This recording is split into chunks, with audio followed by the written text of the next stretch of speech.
மத்திய அரசு ஊழியர்களுக்கு 8வது சம்பள கமிஷன் அமைக்க மத்திய அமைச்சரவை ஒப்புதல் வழங்கியுள்ளது. பிரதமர் மோடி தலைமையில் மத்திய அமைச்சரவை கூட்டம் நடந்தது. இந்த கூட்டத்திற்கு பிறகு நிபுணர்களை சந்தித்த மத்திய அமைச்சர் அஸ்வினி வைஷ்ணவ் நிருபர்களுக்கு கூறியதாவது: மத்திய அரசு ஊழியர்களுக்கு 8வது சம்பள கமிஷன் அமைக்க பிரதமர் அனுமதி அளித்து உள்ளார். ஆந்திராவின் ஸ்ரீஹரிகோட்டாவில் சதீஷ் தாவான் விண்வெளி நிலையத்தில் 3வது ஏவுதளம் அமைக்க மத்திய அமைச்சரவை ஒப்புதல் அளித்துள்ளது.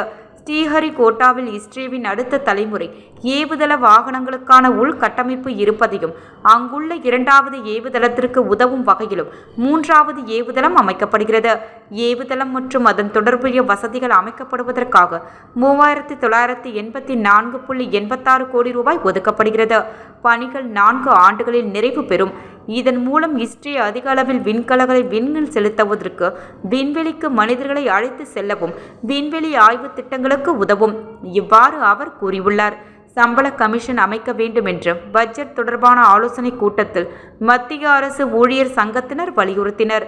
அதன் அடிப்படையில் சம்பள கமிஷன் அமைக்க ஒப்புதல் வழங்கப்பட்டுள்ளது. புதிய சம்பள கமிஷன் பரிந்துரை அடிப்படையில் வரும் 2026 ஆண்டு ஜனவரி 1ஆம் தேதி முதல் புதிய சம்பளம், ஓய்வூதியம் வழங்கப்படும் என்ற தகவல்கள் வெளியாகி உள்ளன. மத்திய அரசு ஊழியர்களுக்கு சம்பள உயர்வு தொடர்பாக சம்பள கமிஷன் அமைப்பது வழக்கம். 10 ஆண்டுகளுக்கு ஒருமுறை இக்குழு அமைக்கப்படும். இந்த குழு அளிக்கும் பரிந்துரை அடிப்படையில் மத்திய அரசு ஊழியர்களும் ஓய்வூதியர்களும் சம்பளம், இதர சலுகைகள் உயர்வு செய்யப்படும். கடைசியாக அமைக்கப்பட்ட 7வது சம்பள கமிஷன் மன்மோகன் தலைமையிலான ஐமு கூட்டணி ஆட்சியின் போது 2014 அமைக்கப்பட்டது. அதன் பரிந்துரைகள் 2016 ஜனவரி மாதம் அமல் செய்யப்பட்டன என தெரிவித்தார்.